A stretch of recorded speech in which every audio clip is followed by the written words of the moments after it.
Women are responding to Donald Trump's victory by vowing to boycott men. So what is this new 4B feminist movement? Is it really taking over young women in America? What does it mean? We will also be looking at some other reactions to Donald Trump's win on today's episode of Relatable. It is brought to you by our friends at Crowd Health. Go to joincrowdhealth.com/Allie. That's joincrowdhealth.com/Allie.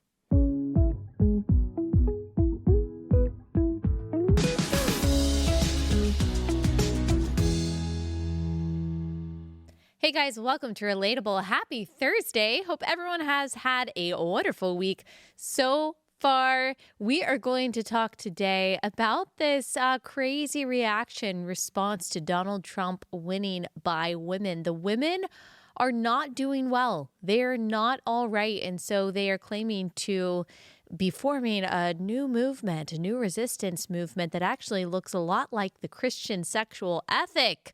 Oh my goodness. Before we get into all of that, I do want to tell you about some new merchandise that we have that I'm super excited about. So we've been planning this, designing this for several months. Obviously, we didn't know how the election would go. If Kamala Harris won, we knew that we would need a reminder for all of you about this, but it's still just as true that after Donald Trump won, and that is that God's eternal plan of redemption is always going off without a hitch. And so we've got these mugs. They're made in the U.S. mugs, and these are good for a related bro or a related gal in your life because they're really gender neutral. I love them. I love our mugs. I love our Made in America mugs. They're really high quality, a really good size. It's a great stocking stuffer. Also, this right here that you're seeing on YouTube is a yard sign.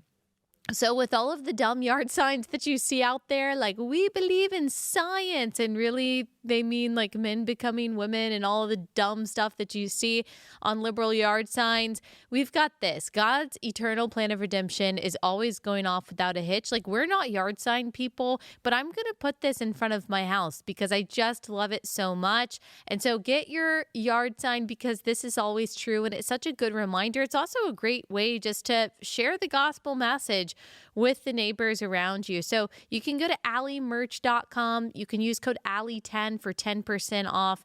Relatable out there, make sure that you get your wife some relatable merch for Christmas. She wants it. She wants it. And we've got a lot of options, and we're coming out with even better options next year too. But we've got lots of good stuff that you can get for the related gal in your life. All right. I just want to say to those of you who are new, because I've got like 30,000 new Instagram followers just over the past couple weeks alone, which means I'm guessing that I might also have some new listeners and viewers. I'm very thankful. I will tell you a little bit about who I am and what this is. Maybe a friend shared it with you before the election. You tuned in for the first time and you got engaged in politics and you understood what was at stake. And I'm just so grateful for that. And maybe now you're realizing, okay, I want to pay attention. I want to know what's going on. And I want to understand in the aftermath of this election, kind of where we are as a country. I am so glad to have you. This podcast has been around since 2018. It started out just once a week, and now it is 4 times a week, Monday through Thursday. We analyze culture, news, politics, theology from a Christian conservative perspective. It is unapologetically Christian. It is unapologetically conservative. I am a Reformed Baptist. If you go back and you look at some of my episodes from my first maternity leave in 2019, I have several episodes explaining my Reformed theology and where I got that, how I understand it through scripture. And we're going to have quite a few theology episodes coming up. We've been so election focused and so politics focused for the past few months. Of course, we always interweave theology in those episodes, but I want some theology exclusive episodes soon. So we'll be doing that. something that I often say on the show is that you guys are my executive producers. And so I listen to you very closely. When you say, hey, I really want you to talk about this, can you bring up this subject or investigate this story? Bree's my producer. We take that seriously and we take it into consideration. It's got to be a good number of you who are all saying the same thing, because that's a good indication of what I need to be talking about and what y'all really care about. I wrote a book called Toxic Empathy: How Progressives Exploit Christian Compassion.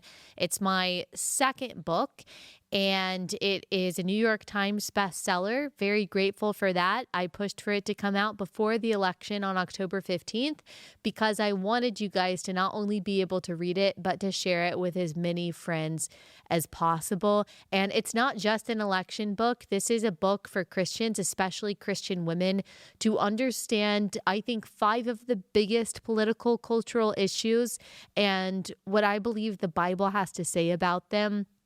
That's marriage, that's gender, that's abortion, that's immigration, and justice. So Toxic Empathy, you can get it wherever books are sold. Hobby Lobby just made a huge purchase of thousands of copies of Toxic Empathy. You can get it there. You can also get my first book, You're Not Enough, and that's okay, at Hobby Lobby or wherever books are sold. That is a more theology focused book. And so these books really go well, because I would say You're Not Enough kind of lays the foundation for how I think we should think of ourselves and the world around us. And most importantly, Jesus Christ. And then I would say Toxic Empathy builds on that as we are looking at how to shape our worldview.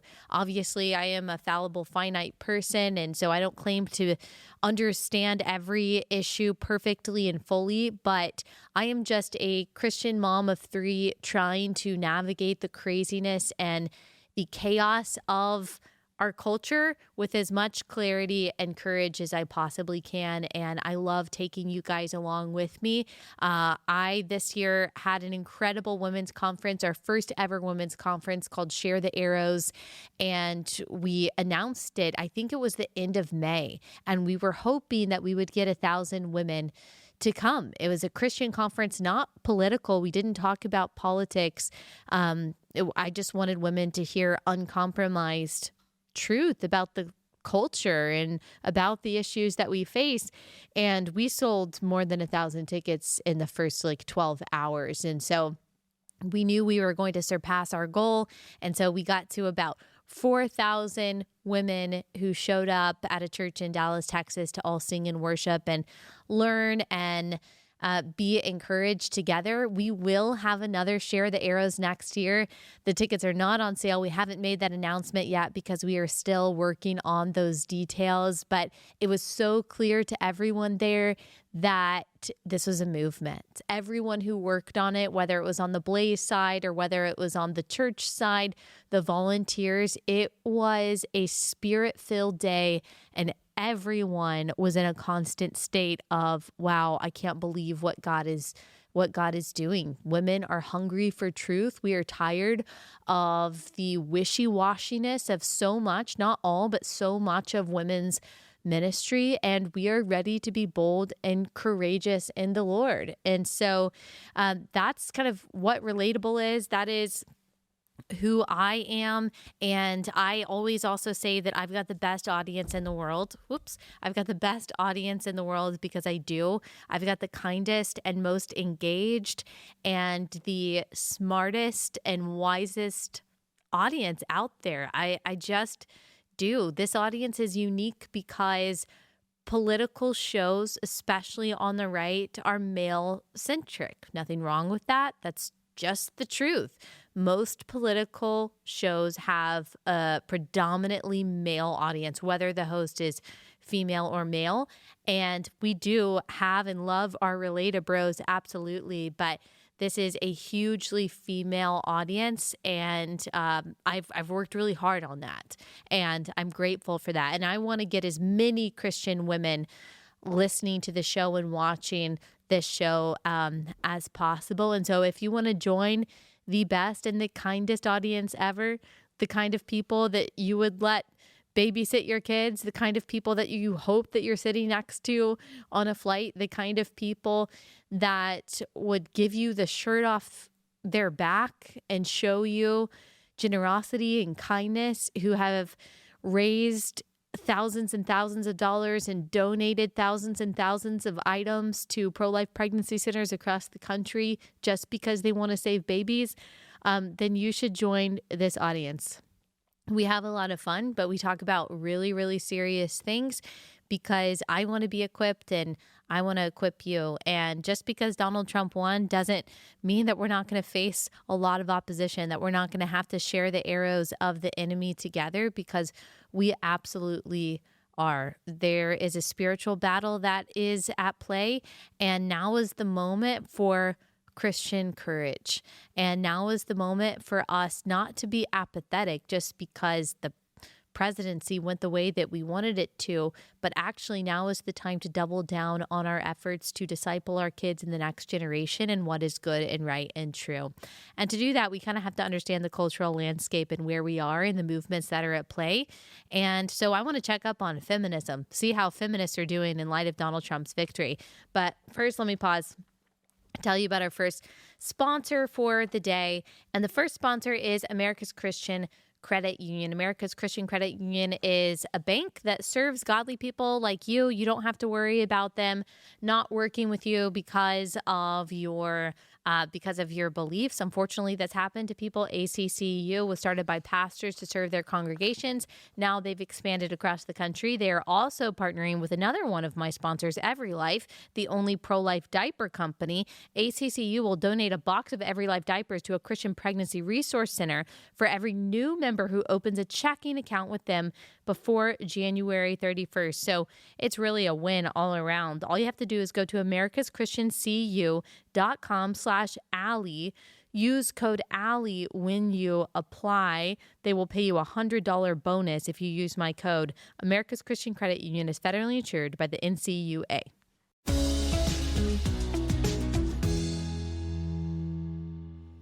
Okay, I was going to go into the Kamala's speech because, she gave her concession speech yesterday afternoon at Howard University, but I want to talk about Gen Z and this 4B movement first. First, to set this up, well, what am I even talking about when I am talking about the 4B movement? So that stands for the 4 no's. It is a radical boycott of feminists, of women, from things like marriage and sex. So they refuse to date men. They refuse to get married to men. They refuse to have sex with men. They refuse to have children with men. 4B is shorthand for 4 Korean words that start with BI, or the Korean word for no. And we've got women calling for this right now on X, and we're talking about posts on X that have hundreds of thousands of likes. So I'm not just cherry picking strange feminists online. These are Americans who are reacting to Donald Trump winning, saying things like this.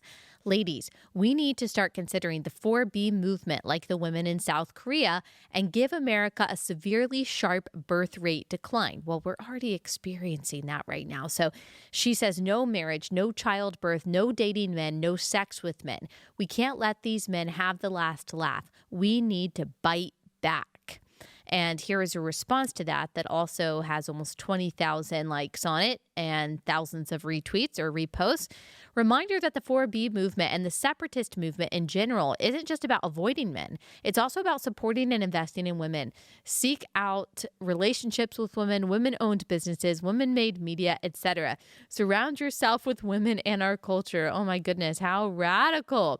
Here's another post. Ladies, I'm being so for real when I say this. It's time to close off your wombs to males. This election proves now more than ever that they hate us and hate us proudly. Do not reward them. She goes on to say, I am very much a radical feminist.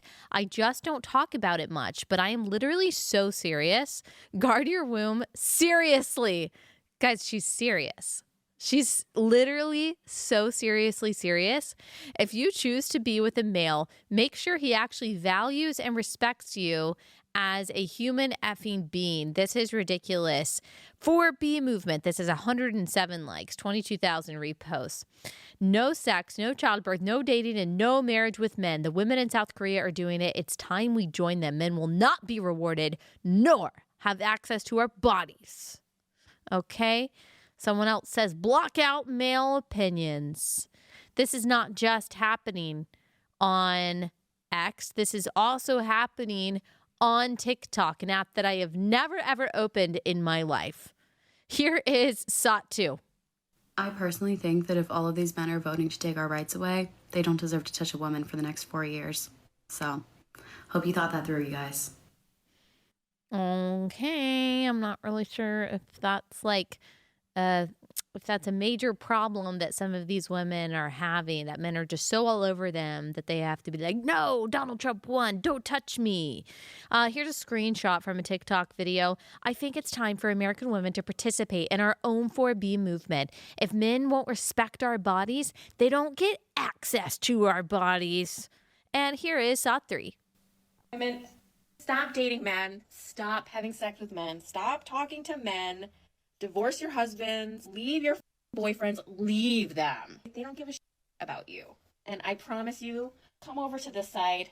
I will bake cookies. I will shave your head if you want me to, depending on how this turns out. Okay, again, I'm just wondering, is this a problem for a lot of these women that they've got men just busting down their door being like, date me, have my children, and they have to just beat them off with a stick and say, no, I will not, because I am protesting Donald Trump's existence, and that 55% of you men voted for Donald Trump. Here's what they're referring to. They're referring to the fact that according to NBC, Trump won 55% of men and 45% of women. So because the majority, which not even that much of a majority, but the majority of men voted for Donald Trump, then they've got to boycott all men. And even among young voters, 18 to 29, and so Gen Z, Trump won 42% of those voters. This is up 6 percentage points from 2020, by the way. But specifically among men, he won 49% of those voters versus 47% for Harris. And so even there, he got a larger share of Gen Z men than Harris did. And then you've got that gray area in there who did not vote for either candidate. And so the feminists are upset by all of this. I think it's really incredible that so many young men did vote for Trump. I think that number should be higher, and I think that we can even get those young women. But that's what all of these people are reacting to. And the Washington Post actually has a piece about this 4B feminist movement in reaction. And they asked this USC professor what he thinks about this. And he said Trump was explicitly appealing to young male voters during his campaign. Meanwhile, American women see that young men are voting for this conservative candidate who is threatening their bodily autonomy. And so that is where all of the sadness and anger is coming from. So let's talk a little bit more about this 4B movement, where it comes from, what it is it really going to catch on here in the United States? Is this something that is remotely justified? So this is according to, there's a few outlets that have covered this, The Telegraph, The Week, The Cut, over the past few years. This is not exactly new. The 4B movement began in South Korea in 2019 from a number of previous online feminist movements, including something called Escape the Corset movement that called for women to liberate themselves from sexual, social, bodily, and psychological oppression. And this was along with South Korea's Me Too campaign.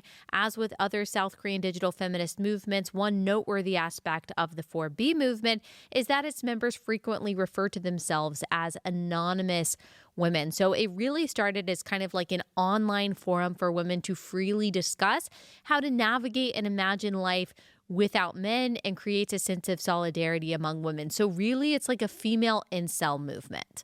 Like if you know what involuntary celibacy is, incel, that typically refers to these men online who really hate women, and they have their own online forums, whether it's on Reddit or whether it's 4chan. A lot of times they're described as right-wing men, but I don't think that's necessarily true. I think it spans the political spectrum, and what unites them is that these young men feel like they have been unjustifiably rejected by women.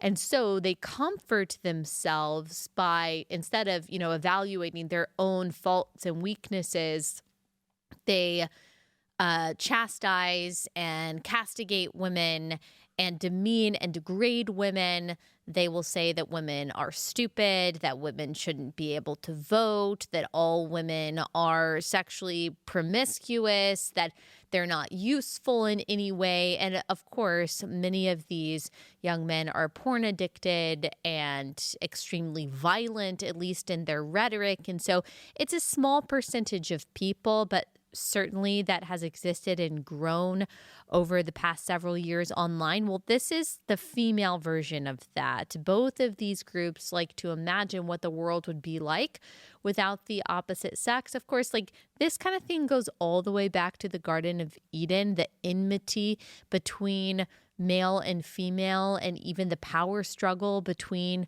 husband and wife. That is fundamental in our sin nature. This is a manifestation of brokenness, and that's why the Christian depiction of marriage, as we see in Ephesians 5, is so beautiful, because husbands are called to love their wives as Christ loved the church and gave himself up for her, and wives are called to submit to their husbands as to the Lord. And so both are called to a form of sacrifice that is supposed to be reflective of this eternal gospel reality of Christ and the church. At the time, the call for husbands to love their wives in this self-sacrificial, self-denying way was radical in that culture. The call for wives to submit to their husbands wasn't radical, because it was a patriarchal society, and not in a good sense at all, in a sense that men were really seen as the only fully valuable members of society, the only members that could truly contribute to society. And so for a husband to be told that you must be faithful to and serve your wife, that was radical at the time and really revolutionary for society, and really created a different dynamic in marriage and a different example in marriage, in which the husband, yes, was leading his wife, but loving and serving and cherishing his wife as Christ loves and serves and cherishes his church. And so marriage today still is this radical and revolutionary counter to the world's constant struggle between male and female, and constant rejection of God's order and design and purpose for men and women. So all of this is happening in light of that eternal reality as well. This particular 4B movement is not organized. It's not centralized. One article estimated 50,000 adherents. Others say 5,000. And so a lot of women in America that are talking about this online, because this really has a ton of traction among left-wing women, I think they believe that like all of South Korean women are like this, are not getting married. It's not true. Like, again, it's decentralized. It's mostly anonymous people online. As far as we know, it's not even women. Like, it could be men. Who even knows? And it's very small. Defenders of this group and movement point to South Korea's 41.5% incidence rate of intimate partner violence in a 2016 study, compared to the 30% global average. So there may be some legitimate issues in South Korea and how women are treated. I am not trying to belittle those real problems that may exist at all. I'm just saying that the the attempt to mimic some kind of radical feminist movement here in America, not only is it not justified, but I think it's just silly and counterproductive. Also, this is in light of, and maybe has contributed to in some way, South Korea's dropping birth rate. It has the lowest birth rate in the world. In 2018, it dipped below the symbolic figure of 1 baby per woman for the first time and fell again to just 0.87 in 2019, well below the 2.1 requirement to maintain a stable population. And so, I mean, just economically, that is absolutely disastrous. South Korea is a beautiful country and it needs children to survive. Every country needs children to survive, but it also just makes you better people. It makes you better citizens. It makes you more compassionate, more selfless, a harder worker. You have a better understanding of what is at stake in the future. This antinatalist, nihilistic mentality that has taken over in many countries, especially here in the West, will be our downfall. And again, this goes back to the very beginning. Like, what was the first charge that Adam and Eve were given? Be fruitful and multiply. So it shouldn't surprise us that sin also manifests itself in the cessation of having children. That is also something that's at play here. Before we get into the rest of this, let me pause and tell you about our second sponsor for the day, and that is Patriot Mobile. I'm thankful for Patriot Mobile. This is a Christian conservative wireless provider. Patriot Mobile stands up for things like the First and Second Amendments, the sanctity of life, our military, and our first responders. They have a 100% US-based customer service team. That makes a big difference. All of us have had those customer service experiences that are terrible, not only because they aren't even connecting you to a human being, but sometimes when they do, there's such a language barrier and it's just so confusing and complex and burdensome. You don't have to worry about that with Patriot Mobile. They make it so easy. Their 100% US-based customer service team will help you find the best plan for your needs. You can keep your number, keep your phone, or you can upgrade. Go to patriotmobile.com/Allie. Get a free month when you use code Allie. patriotmobile.com/Allie.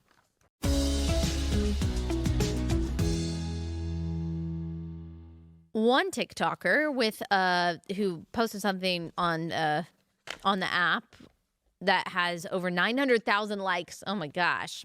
She says that the 4B movement is women giving up on men and preferring to go extinct because 55% of them voted for Donald Trump. This is also just what happens when you exchange the God of Scripture for the God of self. You are willing to sacrifice everything on the altar of your politics, on the altar of your feelings, and not only the baby inside your womb are you willing to sacrifice on behalf of your own wants, but your own self.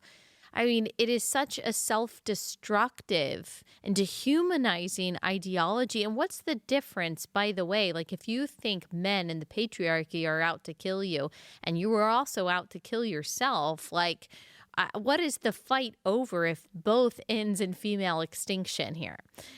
Feminist outlet Mamma Mia, this is very depraved and explicit, so just be warned, says that we've officially reached a point in history where sex toy technology is so advanced we can literally simulate sex along with any sex act we desire. Gross. This is so much like the male incel movement that they are promoting, like the use of sex robots and sex dolls and all of this stuff. But again, the Christian understands that sex is not just a physical act, that it is also like the binding of the body, the heart, and the soul. That's why it is so difficult and so heartbreaking and reaps so many consequences when sex is outside of marriage. And women especially are negatively impacted by that. No matter how many women online might try to claim that they can have sex with tons of guys and it doesn't affect them at all. I mean, sure, it's possible for your heart to become calloused, for you to have a heart of stone. And so you have convinced yourself that that kind of thing doesn't affect you. But of course, that's not what the body is for. Gosh, God loves us so much. Like, he loves the body. He loves men and women. He loves marriage. He created sex. Sex is this beautiful gift that he intended exclusively for one man and one woman in the context of marriage that can potentially, by his blessing, bear the fruit of children. Like, what a beautiful union. What a beautiful way to create the bedrock of society, which is the family: husband, wife, mom, dad, and children. But when sex is taken outside of that context, it is always going to have consequences. And that includes when you are simulating it with this kind of technology that will never actually replace the intimacy that your heart longs for. That's not going to fix loneliness. That's not going to give you camaraderie. That is not going to satisfy your internal longing to know and to be known. And marriage can satisfy that only so much. Really, we can only find those things in Christ and the God who actually created us, because only the one who created us can tell us who we are and what we're for. The article goes on to say that this has been on the rise for quite some time now, largely because women tend to glean far more meaningful emotional support, validation, and verbal affection from their friends and from their male partners. That is just not true. Like, it's just not true. I mean, you're deluding yourself. And look, I don't idolize marriage. I don't even think that anyone is on the brink of doing that. I don't think that's like a huge problem that our country faces, but I know I have single women listening, so I don't want you to think that all of happiness and fulfillment exists within marriage and having kids, because in Christ you can fully find those things, and friendships are so important. And I love my friends so much. Like, I've always been a girl's girl. I've always had great female friendships. I'm so grateful for that. But of course, they pale in comparison to my husband, because my husband knows me and knows me so much better, my weaknesses and my strengths, than anyone else. And like, he is the father of my children. And so the beauty that he sees in me, the validation that he can give me, is so much more profound than any of my friends can give me. And it should be that way, by the way. Like, he has seen everything that my body has had to go through to have our 3 beautiful children. And so the validation and the love and the affection that he shows me in light of the sacrifice that my body has made is like, it's really, really meaningful in a way that no one else, it doesn't matter if anyone else gave me a compliment, it just doesn't carry the same kind of weight that my husband's does for me. And that is absolutely how it should be. So I almost think that just as this incel male movement is trying to coddle themselves and trying to help themselves feel better by convincing themselves that they only need other dudes, I think this movement seems to be doing the same thing. And I just want to like disappoint you a little bit if you are convincing yourself that this girl power movement is really going to save you and that you are in solidarity with thousands or millions of women across the world that are sticking it to the patriarchy. Like, all of your friends that are in your group text claiming that they are going to be a part of this 4B movement, they're not deleting their wedding Pinterest boards. I promise you. Like, they are still thinking about what they want their wedding dress to look like. They are still looking at pictures of engagement rings. They are still on their dating apps. And as soon as they get a strapping guy that comes along, asks them on a date, opens the door for them, and pays for their meals, they will forget feminism so fast. That is I would say, the majority of women. Not all women. I know many women who in their college days fancied themselves liberal feminists, and then they found a good Christian guy who set them straight in a lot of ways and influenced them in a really good way, didn't force them to think anything and didn't belittle them or demean them in any way, actually respected their intellect and their opinions a whole lot, but just by how he lived his life and the things he said, like, led these women in a better direction. And I think that's beautiful. Now, I love that but also, on the other hand, is what I meant to say, I don't really recommend that men like find a liberal woman to then date and marry, because I think that could cause problems. But I do see that Gen Z being more conservative on the male end of things, I think that does bode well for women, because the desire that all women have, that most women have as kids, to get married and to have children, to take care of our dolls and to channel our natural nurturing towards children, that doesn't just go away because culture changes or because 55% of men voted for Donald Trump. Like, most women are still going to be looking for that. We've had Brad Wilcox on a couple times. He is the head of the Family and Marriage Institute, I think is what it's called. It is not in my document, at the University of Virginia. And so he studies and publishes a lot of work on the importance of marriage and family and how it actually leads to happiness and satisfaction among men and women. And this is from his book, Get Married. He said, married men and women say they are happier and have more meaningful lives than their single peers. In 2021, 60% of married mothers ages 18 to 55 reported that their lives were meaningful most or all of the time. Only 36% of single childless women of the same ages said their lives were that meaningful.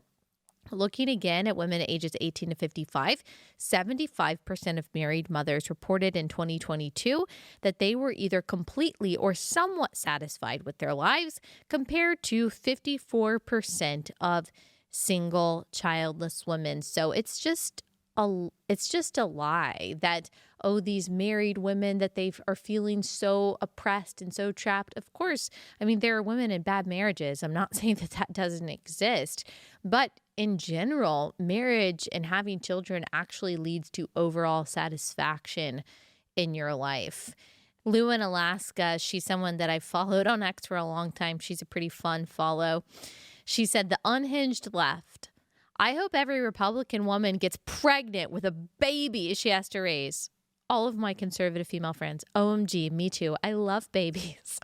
I mean, also, don't threaten us with a good time that you are considering only having sex with the man that you are one day married to.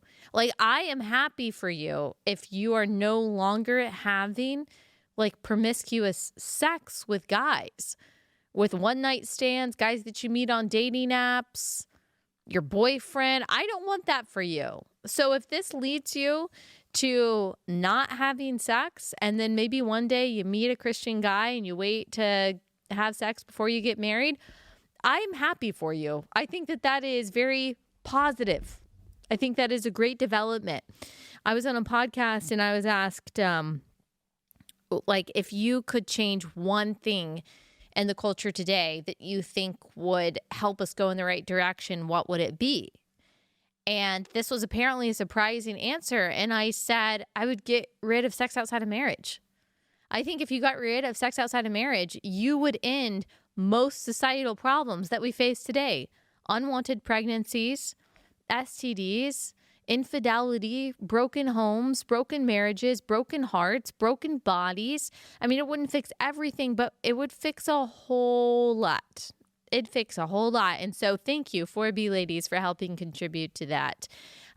It's not really all that surprising that we have a subset of women who are acting in very dramatic fashion to Donald Trump winning. But guess what? Here's just like a couple things I want to say to the women who might find themselves genuinely scared of Donald Trump's presidency. Your life is going to get better. Gas is going to be more affordable. Groceries are going to be more affordable. You are going to feel safer. Housing costs are hopefully going to go down, and your life will get better. Look, I think that the right to life is a human right. It is. It's not that I think that. It is. The right to not be murdered in or outside of the womb is the most fundamental human right. And so I don't think it should be up to the states. But Donald Trump disagrees with me.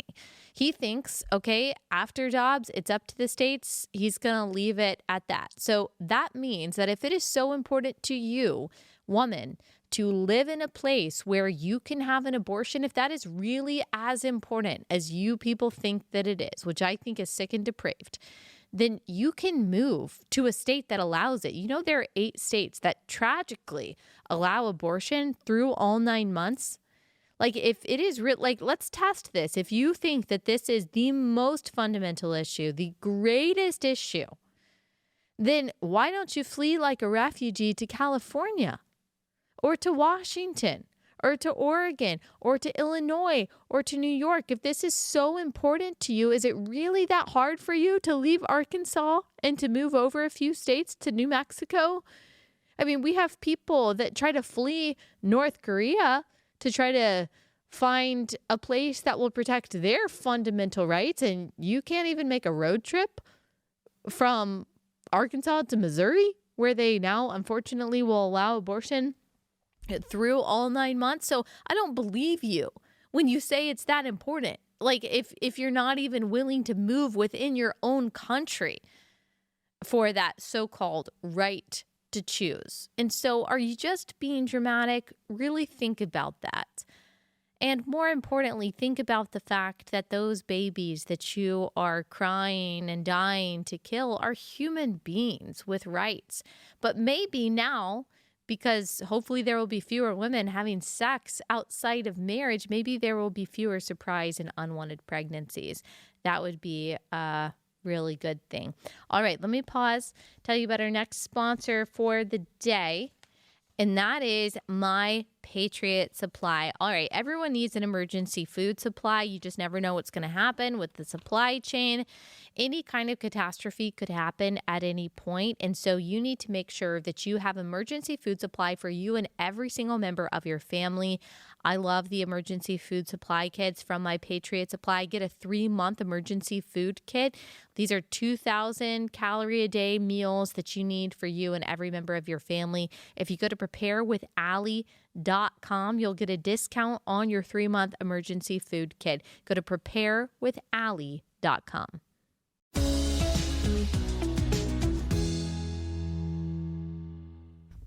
You know, it's just funny to look back at some of the videos, some of the confidence that we saw before the election among liberals, especially liberal women.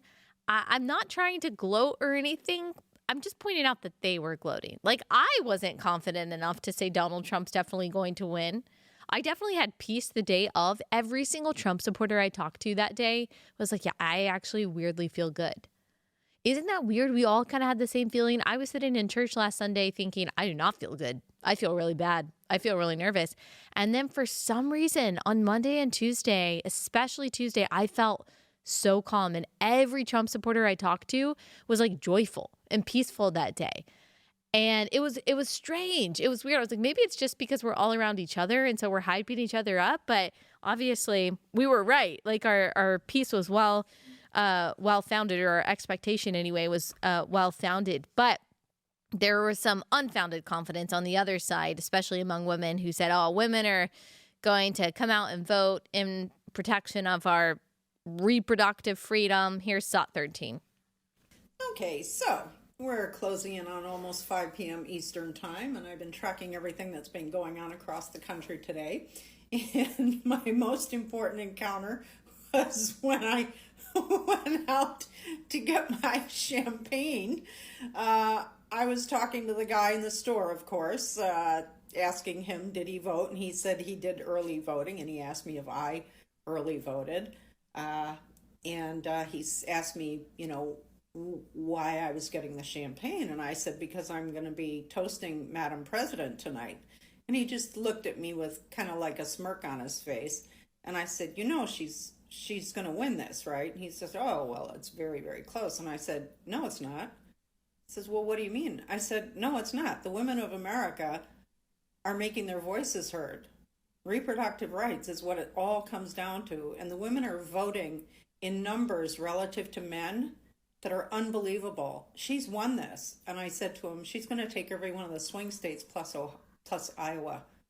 And he said, oh, but the numbers are so close. I said, I'm a political analyst. I'm telling you right now, the numbers are there. She's taking this election. And then I said to him, you realize, and he didn't tell me who he voted for, but of course I knew. And I said, you do realize you wasted your vote, right? And I didn't care. And I walked out with my bottle of champagne and happily walked home. Bye-bye. The grocery store clerk knew better than this so-called political analyst. I wonder how she's doing today. Well, it seems like enough women cared more about the price of their groceries and the safety of their children than the ability to kill their child. Yikes. There were quite a few other meltdowns by female voters after the election, especially on The View. Here's top 4. Uneducated white women, is my understanding. You have Latino men, actually, voting more for him. And you have, and black men was not the story. We're not the story here because they voted almost 80% for the vice president. Right. So why do you think that uneducated white women voted against their reproductive health freedoms? And why do you think Latino men voted in favor of someone that's going to deport, says he's going to deport the majority of his community? White women like being called uneducated white women. I think the economy matters, national security matters. But when you put people in these boxes, I think that's a takeaway from this, right? Uneducated white women. I would go up against Sonny in a debate any day. Come on, Sonny. Come on the show. Let's see who's uneducated. Let's see who makes the better argument.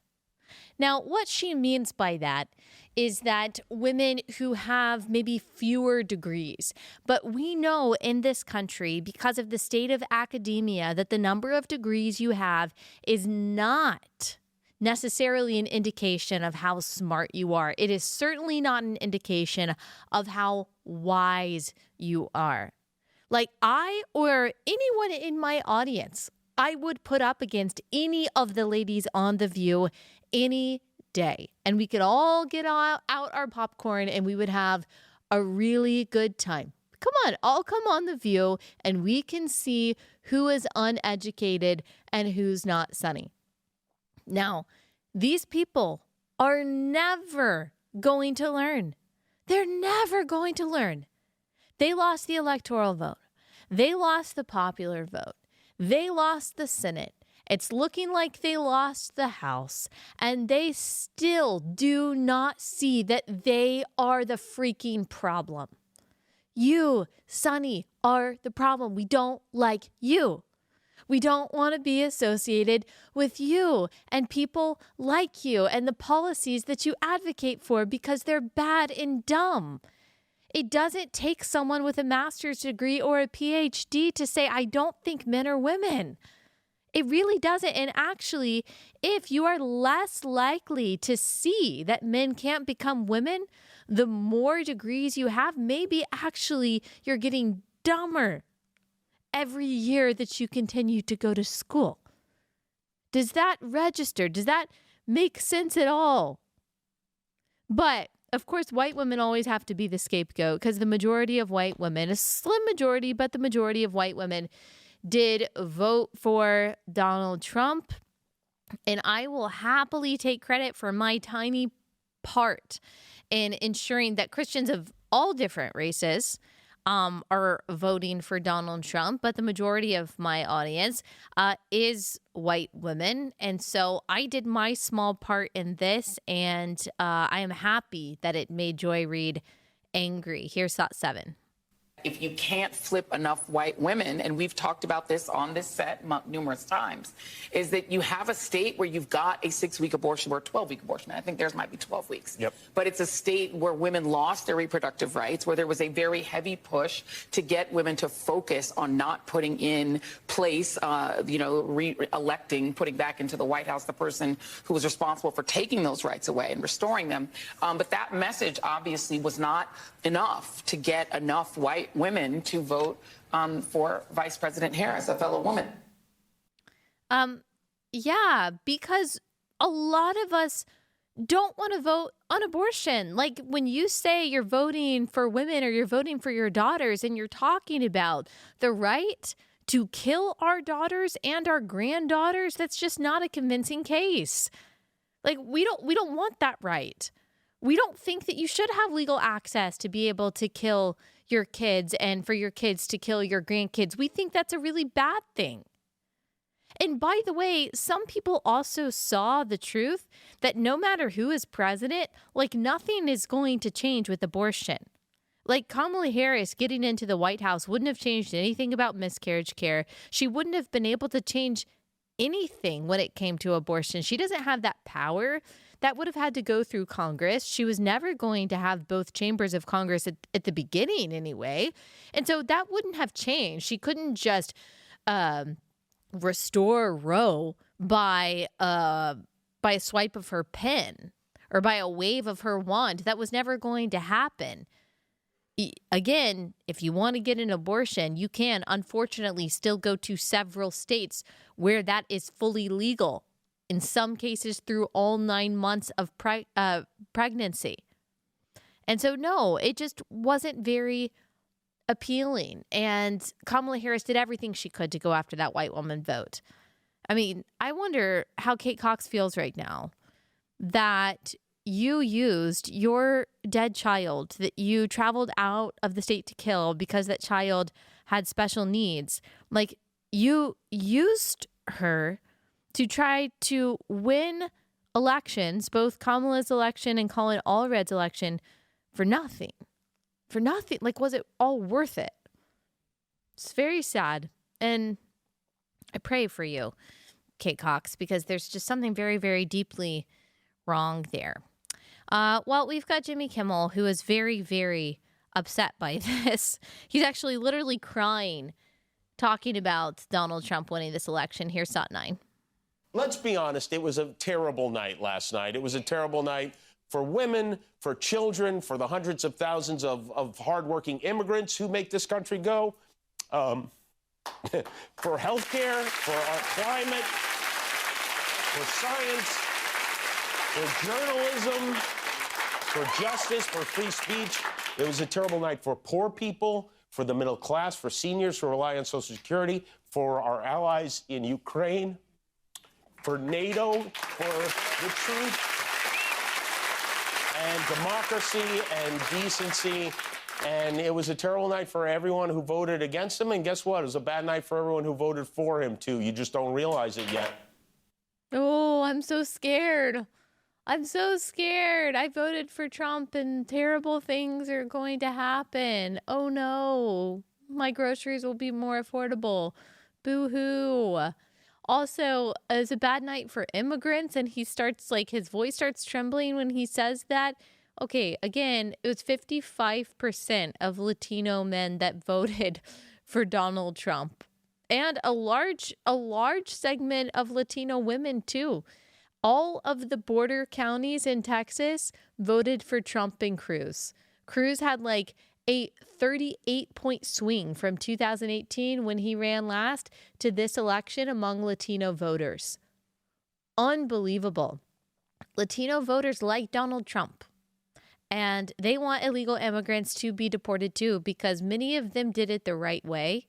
They want their process to be honored. They want citizenship to actually mean something. They want to protect their border communities that are being absolutely ransacked and ruined by the violence of the cartels and the trafficking that is incentivized by open borders. And they know that Kamala Harris was the border czar and allowed that to happen. And so there you go. I would also love to wonder, these liberals like Jimmy Kimmel, who said this was a bad night for poor people, I would love to know how much you donate to charity to help poor people every year. I would just like to know that. Maybe it's a lot. I would just like to know. We're going to be all good. And Jimmy Kimmel, your life is going to be totally, totally fine too. All right, we got a few more reactions to get to. Let me pause.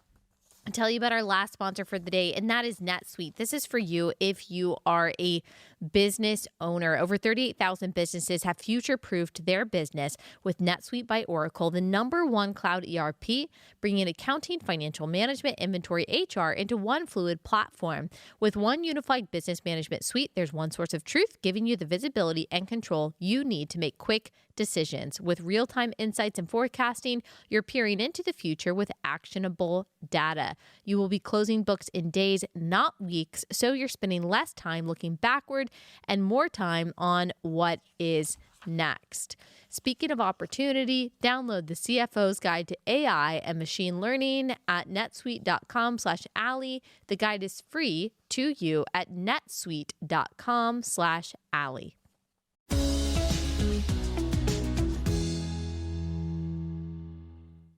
Christina Applegate on X. This is, I can't picture her. She's an actress, right? Blonde. Yep. What was she in? Now I'm blanking too, 'cause she was in some stuff a while ago, but most recently she was on a Netflix show. She's very well known. Christina Applegate. Okay. Oh, yes. Yes. I don't know what was her most she was an Anchorman. Yeah, she was. That was maybe the most famous thing she did. I guess she was in Friends at some point. I don't know. Dead to Me on Netflix, yeah. Yeah. Anyway, she said this on X. Oh, I lost my spot. Okay. She said, why? Give me your reasons why. As if like people haven't been saying that for a long time. My child is sobbing because her rights as a woman may be taken away. How old is your child? Why? And if you disagree, please unfollow me. So do you want to know or not? Do you want to know our reasons, or do you just want us to unfollow you? I don't know. If you want to know why, you can go back and listen to some episodes of Relatable. We have lots and lots of good reasons. Bree is typing to me. Her daughter is 13. This is unstable, unwell behavior. I saw some interactions that some liberals were posting on TikTok between them and their children. They told their child, like young children, I'm talking about like 5 years old, Donald Trump won, and their child starts sobbing. You have failed as a parent if your child knows that much about what's going on politically. No, that is not engaging them in a way that is like healthy and helpful. I do think like our oldest knew that we were voting, and I said America is this amazing country where we have a right to vote and to make our voice heard, and we get to pick the better leader. And so that's what mommy and daddy are doing, and it's awesome. We thank God that we live in America, and we thank God for our freedoms. That's about it, though. And of course, we said that we voted for Donald Trump, and that's about it. Okay. And, you know, different ages call for different things. Different maturity levels call for different things. I'm not saying that we should keep our children in the dark. But if your child is that emotionally invested to the point to where they are crying because Donald Trump won, first of all, you've led them astray, but you've also scared them. You haven't protected their little hearts and minds to know that, like, God is in control. It's going to be okay.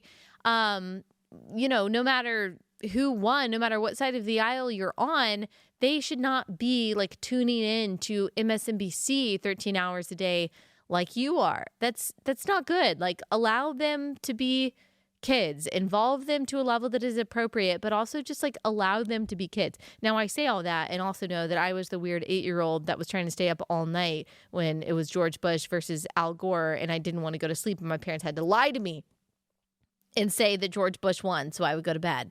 So I guess, I don't know, maybe these kids are like I was. But my parents really were not idolizing politics and trying to like get me super involved. I was just that kind of person, which is why I do what I do now. Harry Sisson said, America failed women tonight. Trump bullied, assaulted, and stripped reproductive rights away from women all across the country. You still have reproductive rights. You have the right to reproduce. It's the thing after that is restricted and regulated, because then you've created a unique person. And Harry says, instead of standing against it, many voted for it. We have failed our daughters, mothers, and sisters. Harry, I will never ask you to defend me. In fact, I think that if we were together and there was some kind of threat and someone came along to assault us, I think that my instinct would be to be the one to stand up and punch him myself. I think that is the feeling that I get from you, that you would not ever defend me, even if you had the opportunity to. Simone Biles, who is a product of like a wonderful pro-life story herself, went to foster care, was raised by, I believe it was her grandparents. Mr. Biden, I need you to stand up, straighten your back, and make some things shake before your departure. XOXO, the women in America. What does that even mean? What does that mean? Or like what? enshrine abortion through all 9 months before Donald Trump takes office. I actually think, and I've seen some people suggest this, I think that Trump should just go ahead and take office now because we basically don't have a president. Kamala's not capable. Biden's not capable. We have no idea who's running the country. We're in a very vulnerable, precarious position. Like, why don't we just go ahead, speed things up, have them start right now? But before that happens, make sure that you delete your period trackers. Tina on X says, has 200,000 likes. Immediately stop using period and pregnancy trackers in the U.S. Don't put another piece of data. Put in another piece of data. Delete it. Okay. Because Donald J. Trump is going to be hacking your Flow app to see if you had cramps yesterday. Okay. That's normal and sane behavior. I am very glad that you guys did not get the political representation that you voted for, okay? We shouldn't be held hostage by unwell, unstable people who think things like this. It was God's great mercy on our nation. This just goes to show, though, in all serious, guys, like we've got a lot of work to do culturally and morally, especially as women, in engaging our friends in the truth of God's word. I'm not even talking about politics. Politics is downstream from our theology. And so we got a lot of work to do. We've got I hope Share the Arrows truly is the movement that people think it's going to be, because we got to bring more and more people into the stabilizing and the sanity-inducing truth of God's word. All right? So we've got our work cut out for us, but we can do it. God has called us to this moment. All right. That's all we got time for this week. We'll be back here on Monday.